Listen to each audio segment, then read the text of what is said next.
We've been talking about unsolved cases, unsolved murders. Can you commit the perfect murder? Is that possible? Well, that's a question that comes up quite a lot. Can you commit the perfect murder and get away with it? Don't even think about it, because you'll get caught. Might not be right away, but you'll get caught.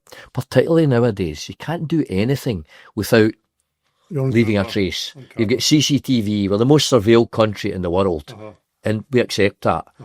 Automatic number plate recognition, dash cam, doorbell footage, and everyone here, and I'm quite sure you've got one in your pocket just now, Norman, everyone has evidence.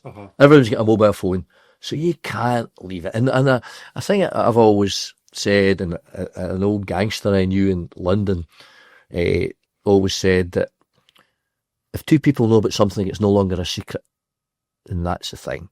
So nowadays, you certainly can't commit the perfect murder. But there's other cases, older cases, where people haven't been caught, but they'll get caught. Because we've got the DNA, we've got the technology. You've got everything nowadays, you've got everything now, and it's very difficult to do anything without leaving a trace. Again, probably, Tobin comes into this category again. Our killer, we know he's evil. I think it's obviously a misuse. What's evil? But we can say, are killers born evil, or is it a case of nature nurture? Is it your family background, is it where you live, or is it in your DNA? Yeah, you hear this all the time. The killer, it's a shame for the killer, were brought up in a deprived area. They were bullied at school. They didn't have money. Sadly, there's hundreds of thousands of people in these situations, but they don't all go in to become killers. It's more complicated.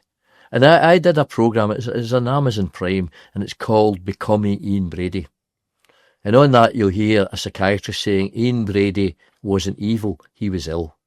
Now for someone like me in the introduction said that has worked on hundreds of murders, seen the horrors inflicted on the victims, looking into the eyes of the families, and looking into the eyes of the killer, I find it very difficult to mitigate why someone has taken the life of another human being. Is it the phrase I use is man's inhumanity to man, the Burns phrase.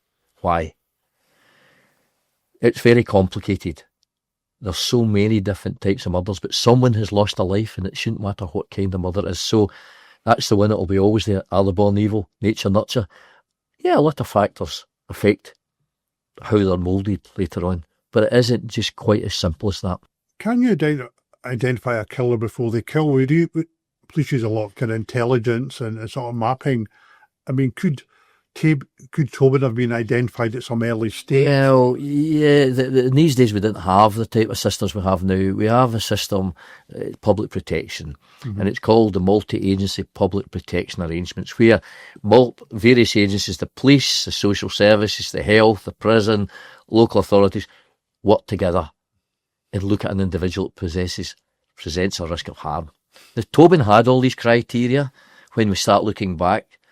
He tortured animals. He killed the Margaret Mountain, who sadly passed.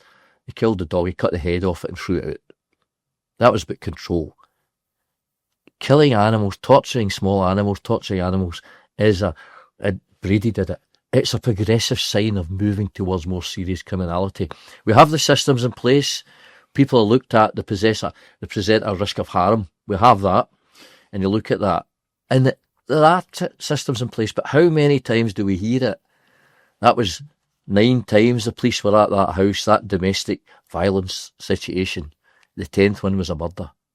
So sadly, we have the systems, they look at risk, it's all risk-based, but we don't always join it up properly. You hear it a lot. You know, could it have been identified? And you hear it so many times. When I was in the police, the head of public protection here in Glasgow, Strathclyde as it was called then, we looked at significant case reviews where something had gone wrong.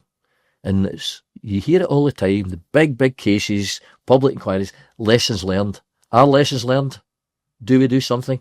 And that is the big issue. But yes, you can identify people that show traits early on, early behavioural traits. But if someone's going to kill, they're going to kill. And we've also got to remember, it's the person themselves that's culpable for it. But sadly, sometimes the blame falls on other people. They should have identified that risk. Yes, there's systems in place. I'm just thinking, if we identify someone at an early stage, and we'll come to this subject, could that help influence a parole decision if we know somebody Was it They committed? do that. They do that. That already happened. They do that. There was one in Dundee, Robbie McIntosh, where he killed someone. He was in prison. He was out on home leave. And then he went on to almost kill another poor woman. And he's back in. And I was on camera speaking about that he presented a significant risk of harm to the public shooting out. So that is the situation that the risk, the parole board, they risk, and there's risk factors presented. But some of these individuals are clever. They know how to manipulate that system. So, yes, there are, and it's about risk. And you hear it when the judges make, nowadays you see the judges making the recommendations, and you won't be released until you don't pose a risk of harm to the public.